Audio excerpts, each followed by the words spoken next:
Hello. அதாவது நம்முடைய நாடு விடுதலை போராட்டம் நடந்துட்டு இருக்கும்போது 1946 டிசம்பர் சுதந்திரம்லாம் வாங்குறதுக்கு முன்னாடி, சுதந்திரம் எப்போ வாங்கணும்? 47 ஆகஸ்ட் 15. சுதந்திரம் வாங்குவதற்கு முன்பாகவே அரசியலமைப்பு கேபினெட் மிஷன் ஒரு குழு இந்தியாவுக்கு வராங்க. 3 மந்திரிகள், அலெக்சாண்டர், கிரிப்ஸு, மெத்திக் லாரன்ஸ், 3 மந்திரிகள் கொண்ட குழு இந்தியாவுக்கு வந்தாங்க. அந்த குழு வரும்போது இந்தியாவுக்கு விரைவில் சுதந்திரம் கிடைச்சிரும் அப்படிங்கிற ஒரு நம்பிக்கை நமக்கு வந்துருச்சு.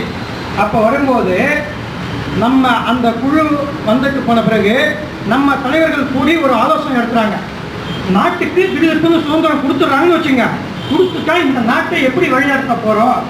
இந்த நாடு சர்வாதிகார நாடாகுமா, எதேச்சாதிகார நாடாகுமா, பொது உரிமை நாடாகுமா, இல்லை ரஷ்யா மாதிரி கம்யூனிஸ்ட் நாடாகுமா, அல்லது மக்களாட்சி ஆகுமா, ஜனநாயக ஆட்சி ஆகுமான்னு சொல்லிட்டு எப்படி நம்ம அந்த நாட்டை கொண்டு போகிறது? திடீர்னு பிரிட்டிஷ்காரங்க நாட்டை விட்டு போயிடுறாங்க. எப்படி இந்த நாட்டை வழி நடத்துறது? சண்டை போட்டு சுதந்திரம் வாங்கிடுறோம், அதுக்கப்புறம் இந்த நாட்டை எப்படி நம்ம வழி நடத்த போகிறோம் அப்படிங்கிறதுக்காக பிரிட்டிஷ்காரங்களே யோசனை பண்ணி, உங்களுக்கு வெகு விரைவில் சுதந்திரம் கிடைச்சிடும், அதனால் உங்களுக்கு நீங்களே ஒரு அரசியலமைப்பு நிர்ணய சபையை ஏற்படுத்துங்க, வெகு விரைவில் சுதந்திரம் உங்களுக்கு கிடைச்சிடும், நீங்களே ஒரு குழு போட்டு உங்களுக்கு தேவையான விதிமுறைகள், சட்டத்திட்டங்கள், அரசியலமைப்பு அதாவது சார்ந்த கருத்துக்களை நீங்களே உருவாக்குங்கன்னு சொல்கிறாங்க. அதன்படி 1946 டிசம்பர் 6 இந்திய அரசியலமைப்பு நிர்ணய சபை அமைக்கப்பட்டது. அதோட தற்காலிக தலைவராக சச்சிதானந்த சின்ஹா அப்படின்னு இருக்கார். ஓகே, அவர் நியமிக்கிறாங்க. அதுக்கு அடுத்தது டிசம்பர் 9 நிரந்தர தலைவர் தேர்ந்தெடுக்கிறாங்க. 299 உறுப்பினர்கள் சேர்ந்து நிரந்தர தலைவரை தேர்ந்தெடுக்கிறாங்க. அந்த நிரந்தர தலைவர் தான் டாக்டர் ராஜேந்திர பிரசாத். ஓகே, அப்போ இது பண்ணும்போது அதுக்கு ஒரு ஆலோசகர் நியமிக்கிறாங்க. அந்த ஆலோசகர் BN ராவ் அப்படின்னு அரசியலமைப்பு ஆலோசகர். அதன்படி இந்த அரசியலமைப்புக்கு இந்தியா பலதரப்பட்ட மக்கள், பல்வேறு பழக்க வழக்கங்கள், பல்வேறு மொழிகள், பல்வேறு கலாச்சாரங்கள், பல்வேறு சட்டத்திட்ட நடைமுறைகளை கொண்டுள்ள நாடு. ராஜஸ்தானில் இருக்க மக்கள் அவங்களுக்கு தனி ராஜாங்கம் நடந்தது. நம்ம புதுக்கோட்டையில் தனி சமஸ்தானம் நடந்தது. தெற்கு மாவட்ட மக்கள் அவங்க ஒரு மாதிரி இருப்பாங்க. அசாம் கவுஹாத்தி மக்கள் ஒரு மாதிரி.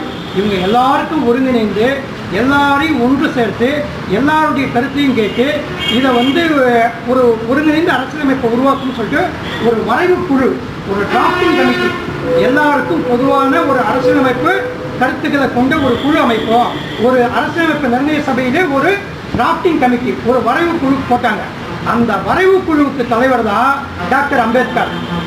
அவர் தான் இந்த எல்லா சட்டத்திற்கு, எல்லாருடைய பழக்க வழக்கங்கள், எல்லாருக்கும் சேர்ந்த அணுகுமுறைகள், அவர்களுடைய தொன்று தொட்டு வழங்கப்பட்டு வருகிற சட்டத்திட்டங்கள், இதையெல்லாம் தொகுத்து அதை ஒரு டிராஃப்டிங் போடுறாரு. அந்த வரைவு குழு தலைவராக இருக்கார். இப்படி உருவாக்கப்பட்ட அரசியலமைப்பு நிர்ணய சபை எப்போ உருவானதுன்னு சொன்ன 1946 டிசம்பர் 6 ஓகே, நிரந்தர சபை டிசம்பர் 9 இது பண்ணுறாங்க. அந்த அரசியலமைப்பு நிர்ணய சபை இருக்குல்ல, அந்த அரசியலமைப்பு நிர்ணய சபை நமக்கு தேவையான சட்டத்தை இயற்றுவதற்கு 2 வருடம் 11 மாதங்கள் 18 நாட்கள் பணி செய்து 1949 நவம்பர் 26 இந்த நாள் சட்டத்தை எழுதி கவர்மெண்ட்டுக்கு ஹேண்ட் ஓவர் பண்ணிடுறாங்க. சட்டத்தை எழுதி பலதரப்பட்ட டிபேட்ஸ், விவாதங்கள், வாக்குவாதங்கள், ஆலோசனைகள், கருத்து பரிமாற்றங்கள் எல்லாம் முடிஞ்சு அரசியலமைப்பு நிர்ணய சபை ஓகே, இந்தியாவுக்கான முழுமையான சட்டத்தை நாங்கள் தயாரிச்சிட்டோம், வச்சுக்கோங்க அப்படி சொல்லிட்டு இந்தியாவுக்கான முழுமையான அரசியலமைப்பு சட்டம் இயற்றப்பட்ட நாள் நவம்பர் 26. ஓகே, இயற்றப்பட்ட நாள் நவம்பர் 26. ஆனால் நவம்பர் 26 இயற்றினாலும் நம்ம நவம்பர் 26 அமலாக்கப்படலை. என்னைக்கு அமலாக்கம் பண்ணாங்க? ஜனவரி 26. அதான் குடியரசு தினம். ஏன் குடியரசு தினம்னா, நமக்கான குடியரசு நம்ம உருவாக்கி குடியரசு நடைமுறைப்படுத்தினால், குடியரசு அமைப்பு முறையை நடைமுறைப்படுத்தினால் ஜனவரி 26. அது ஏன் இத்தனை நாள் இருக்கும்போது ஜனவரி 26 தேர்ந்தெடுத்தாங்க? 26 உருவாக்கிட்டாங்க. 27 அமலாக்கலாம்ல, 26 அமலாக்கலாம்ல, இல்லை பொதுவாக ஜனவரி 1 அமலாக்கலாம்ல. 1 நாங்கள் புது சட்டசபை உருவாக்குறோம், புது அரசியலமைப்பு. ஏன் ஜனவரி 26? ஏன் ஜனவரி 26னா 1929 ஜனவரி 26ஆம் தேதி லாகூர் காங்கிரஸ் சொல்லிட்டு ஒரு காங்கிரஸ் மாநாடு நடக்குது. அந்த காங்கிரஸ் மாநாட்டில் தான் முதல் முறையாக ஜவஹர்லால் நேரு தலைவராக தேர்ந்தெடுக்கப்படுகிறார். அந்த மாநாட்டில் தான் அது வரைக்கும் டொமினியன் ஸ்டேட்டஸ் ஒரு ஒரு சமநிலை அந்தஸ்து கேட்டு வந்த இந்தியா முதல் முறையாக Purna Swaraj is main object of India, எங்களுடைய பிரதான நோக்கம் முழு சுதந்திரம், டொமினியன் ஸ்டேட்டஸ் இடைக்கால இதை எதையும் ஒத்துக்க மாட்டோம், முழுமையான சுதந்திரம் தான் எங்களுடைய பிரதான நோக்கம், பூர்ண சுதந்திரமே இந்தியாவின் குறிக்கோள் அப்படின்னு தீர்மானம் நிறைவேற்றினாங்க. அந்த நாள் ஜனவரி 26, 1929. அந்த நாளை நம்ம ஒவ்வொரு வருஷமும் அப்போ அந்த மாநாட்டிலே ட்ரை கலர் ஃப்ளாக் மூவர்ண கொடியை இந்தியா ஏற்றுறாங்க. அந்த மூவர்ணம் இப்போ இருக்கிற அதே கொடி, அதே சப்ரான் கலர், அதே ஒயிட்டு, அதே கிரீன், இப்போ இருக்க மூவர்ண கலர் கொடி. நடுவில் மட்டும் அசோக சக்கரா, ராட்டை, அசோக சக்கரா இல்லை சாரி ராட்டை, காந்தி அவருடைய நினைவாக ராட்டை வச்சு இந்த கொடியை ஏற்றுறாங்க. அந்த மாநாட்டில் ஒரு துவக்க பாடலா, ஒரு முதல் வணக்க பாடலா ஒரு பாட்டு பாடுறாங்க. அதுதான் நம்ம தமிழர்கள்லாம் பெருமைப்படத்தக்க ஒரு பாட்டு. என்னன்னா, நேருக்கு ஒரு பாட்டை சொல்றாங்க.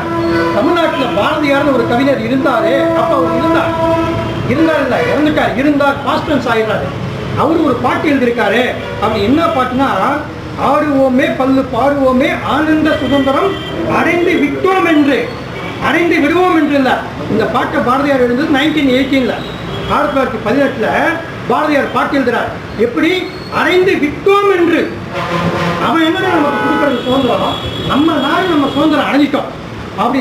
இதை சொன்ன உடனே எல்லா தலைவர்களும் புலகாங்கில அடைந்து, இப்படிப்பட்ட ஒரு கவிஞர் இருக்காரா தமிழ்நாட்டில் இருந்தாரா, இப்படி ஒரு பாடுதான், அந்த பாட்டை துவக்க பாடலா பாடுன்னு சொல்லிட்டு இந்த பாட்டை தான் ஃபர்ஸ்ட் பாட்டாக வச்சாங்க. அந்த ஜனவரி 26 ஒவ்வொரு வருஷமும் நம்ம தலைவர்கள் வந்து சுதந்திர தினமாக கொண்டாடிட்டு வந்தாங்க. ஆனால் தவிர்க்க முடியாமல் பிரிட்டிஷ் அரசாங்கம் சுதந்திரம் நமக்கு கொடுக்கறது நம்ம கையில் இல்லை, அவன் கொடுக்கறது. அது ஆகஸ்ட் 47 கொடுத்துறாங்க. நம்ம ஜனவரி 26 வரைக்கும் வெயிட் பண்ண வேண்டாம், கொடுக்கறத வாங்கிக்கலாம் அப்படின்னு சொல்லி ஆகஸ்ட் 15, 47 கொடுத்துறாங்க. ஆனால் செயல்படுத்தப்பட்டது அதுக்காக ஜனவரி 26ஆம் நாள் ஒவ்வொரு வருஷமும் நம்ம வந்து ஒரு செலிப்ரேட்டாக கொண்டாடணும். நம்ம தலைவர்கள் மத்தியில் அந்த பூர்ண சுயராஜ்யம் தீர்மானம் நிறைவேற்றப்பட்ட நாள் தலைவர்கள் மனசுலே இருந்ததால நம்ம ஆளுங்க வெயிட் பண்ணி 1949 நவம்பர் 26 சட்டம் இயற்றப்பட்டாலும் அன்னைக்கே அமல்படுத்தாம ஜனவரி 26 அமல்படுத்தினாங்க. அதுதான் வந்து குடியரசு தினம். ஓகே, இதுதான் இந்த நவம்பர் 26 முக்கியத்துவம். உங்க எல்லாருக்கும் புரிஞ்சுருங்க. தேங்க்யூ.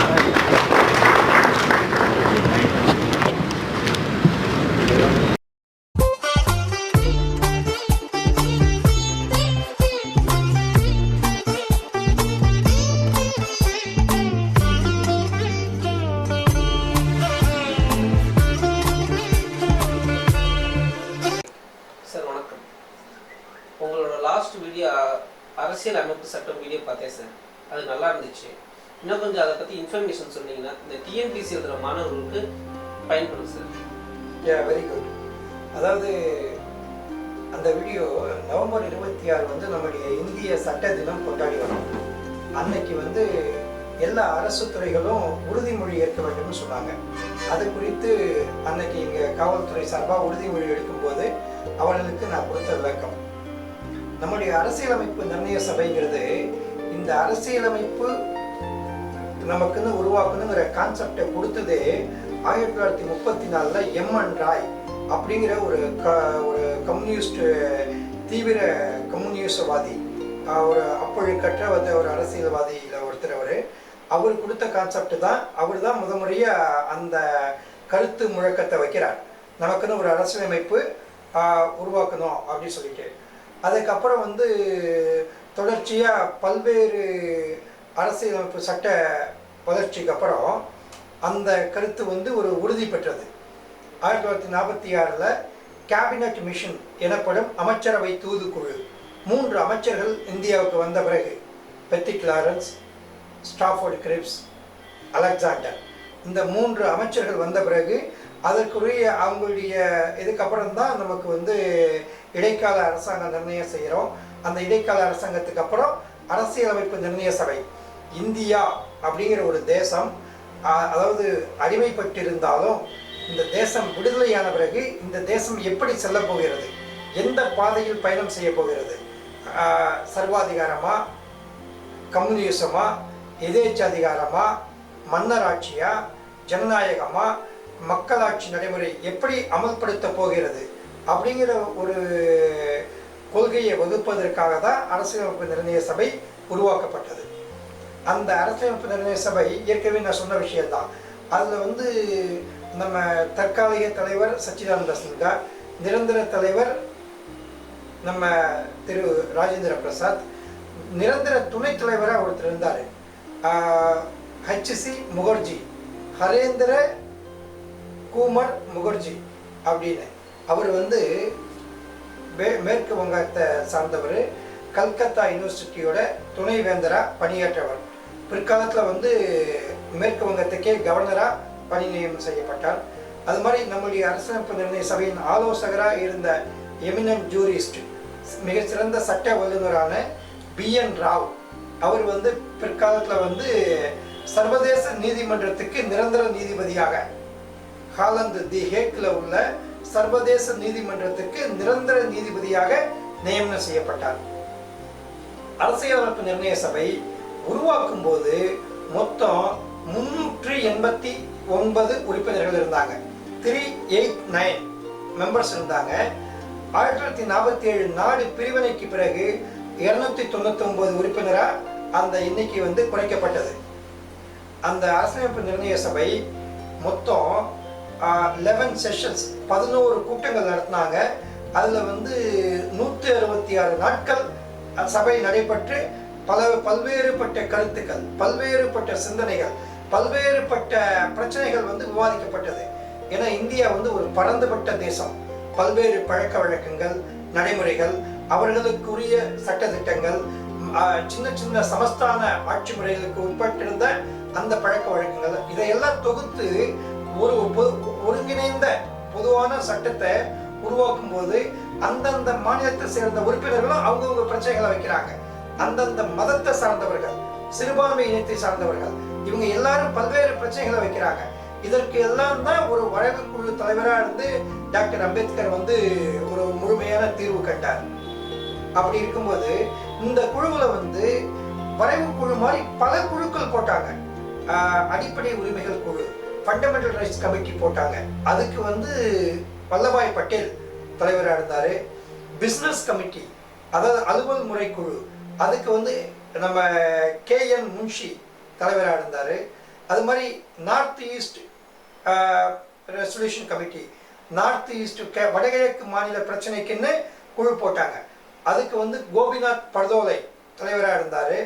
அது மாதிரி சிறுபான்மை இனர் பிரச்சனைக்காக ஒரு குழு போட்டாங்க, மைனாரிட்டிஸ் கமிட்டி.